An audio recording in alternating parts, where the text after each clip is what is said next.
Whenever you're ready, Sam, go right ahead. All right, great. Can you see my screen? Yes, we can. Okay, perfect. Oh yeah, I'm Sam. I'm in Melissa Kemp's lab at Georgia Tech. I'm kind of new to this whole EBICS M-CELS thing. When Melissa told me about this, I actually had to look up what those meant. But so I thought for, thinking about immunology and interplay between immune cells and stromal cells, a great place to look at that is the bone marrow. That's where most of your immune cells mature. There's extensive interactions between immune and non-immune cells that really determine things in health and disease, not just in the bone marrow, but throughout the body. And so I thought just a good place to start would be the first poll question, which was, when you think of bone and bone marrow, what's the cell type that first comes to mind?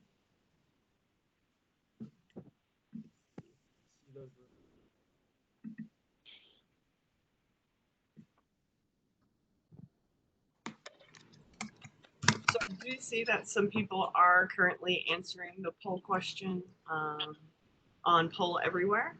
If we want to have a general conversation here, we can, or we can wait till the end. Okay, we can just move on then as people answer. So hopefully people came up with a bunch of different answers to illustrate my point that the bone marrow is a really complex environment with a lot of different cell types. The cells are generally in two major groups. You have cells that are derived from hematopoietic stem cells, or HSCS, and then cells that are derived from mesenchymal stem cells that form the stroma. So basically, the hematopoietic cells form the resident immune cells of the bone marrow, as well as forming the cells that will eventually leave the bone marrow and form our peripheral immune system as well. Whereas the MSCs will differentiate into more structural, functional type cells that reside from the bone marrow. Like, you have adipocytes that are really plentiful in the yellow marrow. You have osteoblasts that are really important in bone remodeling, and just a bunch of other cell types. And the interplay between these two different sets of cells is really important in determining how they differentiate and their eventual function. And so the first challenge in really modeling the bone marrow in vitro is to correctly populate all these cell types and get the interactions correct. So not only are there a lot of cell types in the bone marrow, but they are very spatially distinct. People like to define two main spatial niches in the bone marrow, the central or perivascular niche and the endosteal niche. Central niche has most of the stem cells. It makes up most of the bone marrow volume. It's highly vascularized. It's where most of our red blood cell generation happens. The cells are quickly released into the bloodstream, as well as our myelopoiesis, so creation of macrophages and monocytes. The endosteal bone marrow, smaller, is a little more privileged, a little more reserved. Has these more quiescent stem cells that can serve to repopulate the bone marrow in times of stress. This area is more resistant to stress, and also is home to lymphopoiesis. So if we're going to accurately capture bone marrow, we need to not only have the cells, but also have these distinct areas with separate cell-cell interactions. So just as an illustration of how these interactions drive our bone marrow cell populations, as well as cell populations in the rest of our body, let's think about just the different fates that a hematopoietic stem cell does. So first, up here, if a stem cell is in that endosteal niche and starts to express something like FLT3 and interacts with the stromal cell that is expressing FLT3 ligand, and it also experiences IL-7 released from some other stromal cell, it'll get pushed down that B cell differentiation pathway, will eventually exit the bone marrow and serve its function in the peripheral immune system.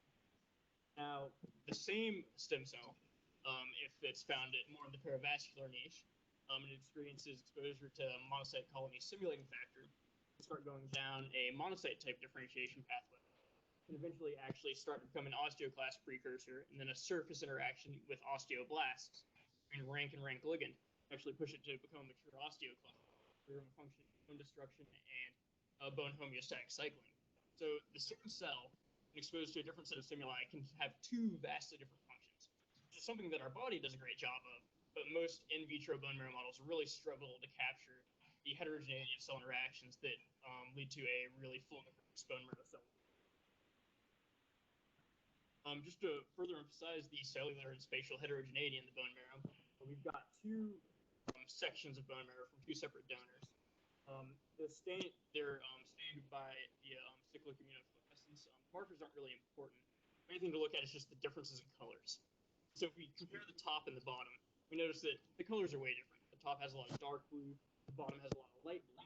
But, just between these two individuals, these two areas of their bone marrow are vastly different in terms of their cellular composition. And even looking at a single slide, so look at this bottom slide from one individual, see that there are distinct cellular neighborhoods. They're vastly different from neighborhoods that are only microns away. So we can see here we have a nice clump of T cell, almost no infiltration of the red CD3. Over here we have a T cell enriched neighborhood. So even within an individual's bone marrow, we have massive differences very close to each other. It really influences the cell-cell signaling interactions.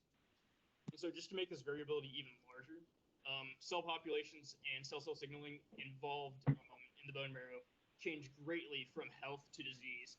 For example, in certain malignancies, the cancer cells that infiltrate the bone marrow interact with osteoclasts and cause widespread bone destruction that isn't seen in healthy individuals. And so that necessitates an even greater range of coverage for in vitro systems of modeling bone marrow. And so I thought that would be, now that we've talked a little bit about what makes up the bone marrow and some of the challenges in modeling it, I thought it would be interesting to see what people think is the most important feature. You had to just pick one of the bone marrow to accurately capture in a cellular system. So do we want to represent cell types?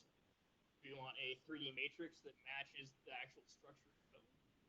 We want to just make the most supportive environment for growth of immune cells, even if it's not necessarily exactly like the actual bone marrow microenvironment. We want to think more about the vascular supply and oxygen gradients in the bone marrow. Or do we want to focus in on certain cell-cell interactions of interest? Or do we want to think about something else?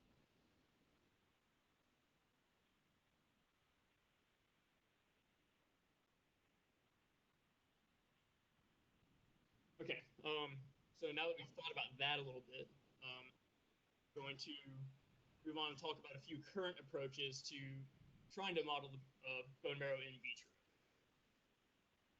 So this first approach was published in Regenerative Medicine. So the authors noted that there wasn't really a good in vitro model that existed that accurately mimicked the aspects of the bone marrow niche while simultaneously allowing long-term hematopoietic stem cell culture. So they designed a three-dimensional microfluidic system to capture this niche with a co-culture environment with MSCs to help support the HSCS, a structure similar to that of bone provided by hydroxyapatite-coated zirconium in a pyramid. So basically, they took their scaffold, seeded it with human mesenchymal stromal cells, let those grow for a while, then they added in the hematopoietic stem cells, and over the course of 4 weeks, basically sampled the cells to see if their desired cell population were seeding and remaining. So basically, their primary cell population of interest is this one over here on the left in panel B, CD34 positive, CD38 negative cells, most primitive hematopoietic stem cells, because in the past, keeping cells in their primitive state in culture didn't count. So as we can see, over the course of 4 weeks, actually had some strong initial proliferation, then with good maintenance of these hematopoietic stem cells. They're pretty successful in their goal of getting good stem cell culture. Next model, published in Biomaterials, the authors, instead of taking a more bone scaffolding, took a hydrogel approach. Their primary interest is maintaining a specific subset of the hematopoietic stem cells that has enhanced quiescence and the ability to self-replenish for long periods of time, which would make it an attractive target for stem cell transplant.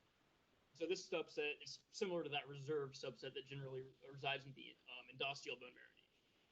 So basically, they used a glycosaminoglycan-based hydrogel. Then they populated it with stem cells, matrix proteins, and factors to see what would make these stem cells grow the best and maintain their populations over time. So after they optimized the stiffness, dimensionality, and heparin type, they found that this 3D stiff star peg heparin hydrogel system with sulfated heparin did a really, really good job of maintaining this very specific type of stem cell. And in their discussion, they theorized that modulating the stiffness and other parameters could help expand other cell types and direct the differentiation based on biophysical signaling.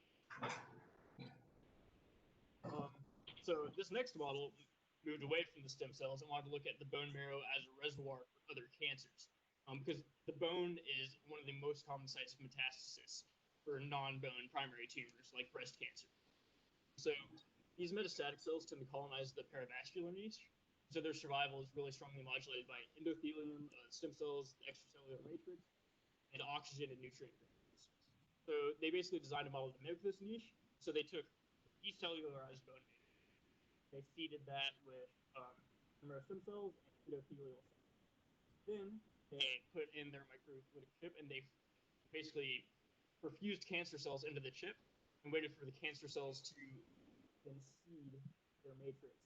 So they actually got a really nice approximation of cells in green outside the blood vessel networks that fed, and so they got a very nice representation of that perivascular niche.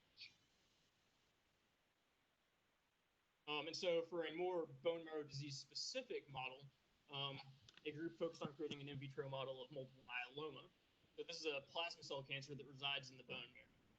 And so they wanted to be able to use this to study pathophysiology of myeloma as well as look at drug efficacy and resistance. So apparently summarizes their they basically took bone marrow aspirate, isolated cells of interest, and also took features of the supernatant like fibrinogen.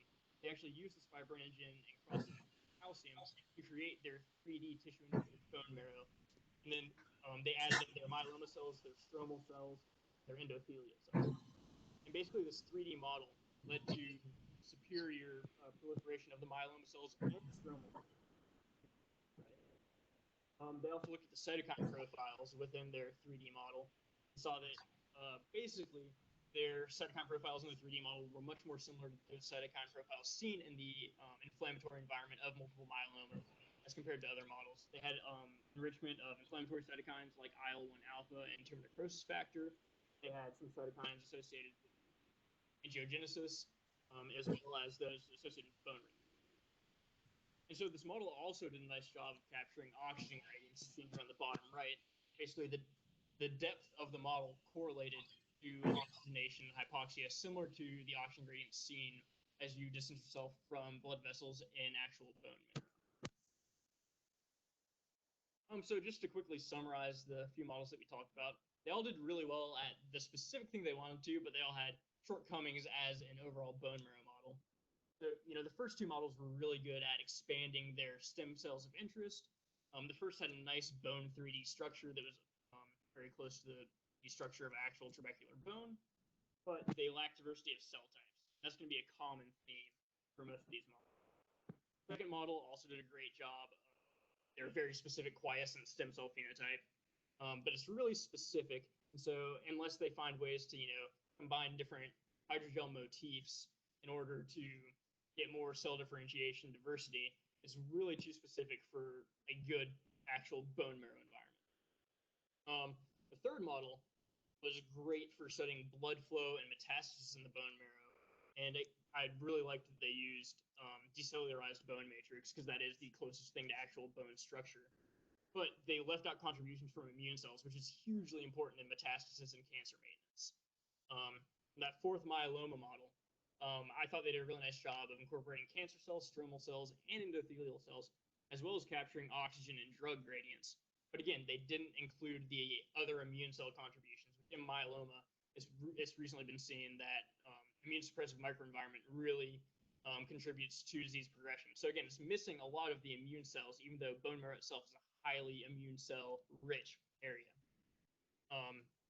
And so that leads into the third poll question. And basically, having seen this, do we think that, right now the best approach is to focus on these little subsystems that may not fully accurately capture the bone marrow, but they do capture these specific interactions of interest? Or do you think the focus should be on trying to create larger and larger systems and combining these submodels to eventually have a more universal approximation of full bone marrow? So that's all I've got. So I'm happy to open this up to discussion, look at the poll questions, or take any. Great. Thank you for a wonderful presentation, Sam. If you'd like to go, or I could share even my screen if you'd like.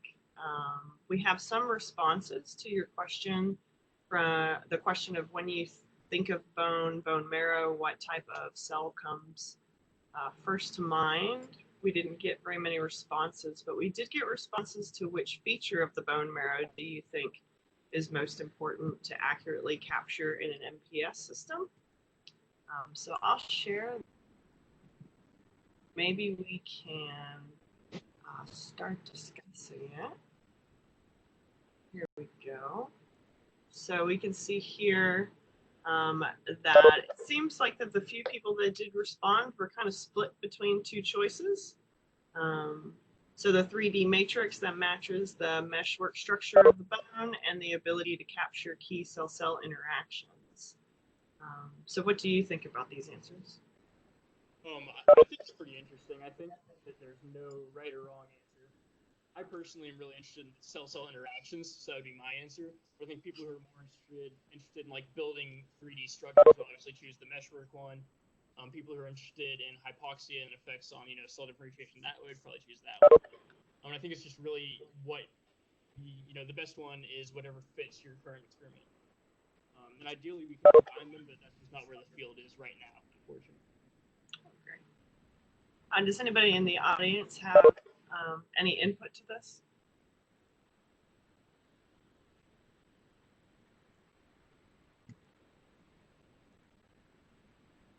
No? Okay, great. Then your next question, we had a few answers, and it seems that an overwhelming number of the audience agreed with B in focusing on accurately recapitulating specific interactions and cell populations and niches of interest. Because I think putting everything into one system is, I mean, it's kind of like a pipe dream, right? That would be what we would ultimately like to do, but I don't think that's realistic. So this seems to have been a good response as well. Yeah, I agree.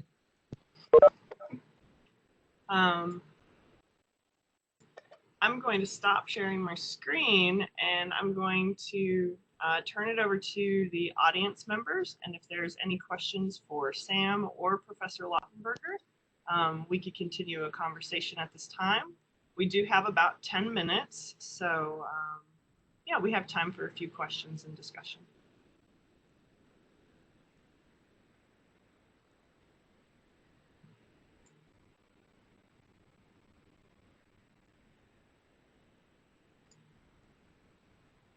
Sam, this is Melissa. Really nice job. I was wondering, you provided an example of the multiple myeloma as a pathology in which the use of in vitro models could be really helpful for studying. Can you elaborate on other applications, other disease applications in which modeling the bone marrow might be useful? Oh yeah, sure. Just in terms of other cancers similar to myeloma, I think leukemias are an obvious direction to take, where again you get a fair amount of malignant, either B cell or T cell clones into the bone marrow. You can model the interactions there. A lot of patients who relapse actually get quiescent populations that kind of chill in the bone marrow for a little bit during therapy and then reemerge later. In terms of non-malignancies, I think things like myelodysplastic syndromes, where you get where you can eventually get like widespread fibrosis that causes bone marrow failure or other things. It would also be really interesting to be able to model that. So, what's wrong with the fibroblasts, or what immune cell fibroblast or immune cell stromal cell interactions lead to that widespread fibrosis that leads to bone marrow failure. I think also autoimmune diseases, seeing if there's any interplay in your B cell development that with the stromal cells that causes them to be overactive or something like that. I think there's a lot of areas that we could go with these models, but they all require actually incorporating the immune cells, which is something that a lot of these models are lacking. And Sam, if I can you hear me? This is Doug. Yeah, that was beautiful. And you gave a nice example along the way of what Melissa had asked about my presentation about the spatial distribution of cell types and so forth.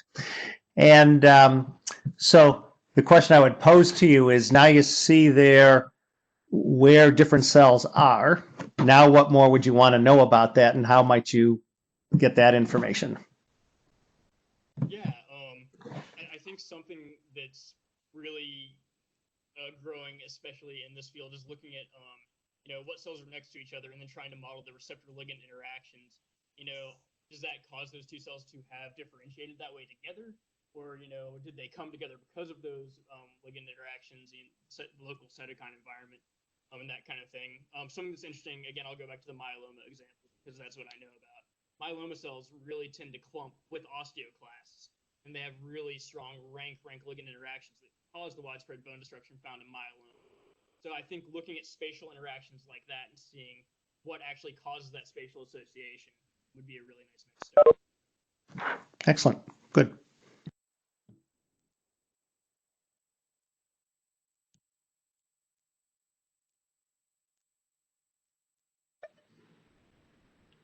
Well, great. If there are no more questions or further discussion, I again would like to thank Professor Laufenberger and Sam for presenting today, and then also Eric for joining us to discuss the upcoming multi-institutional MPS seminar series. We're all looking forward to that. And hopefully all of you will receive notifications for our upcoming seminar that will be in July, and also again in August. Otherwise, I want to thank everybody for joining us, and I hope you all have a splendid afternoon.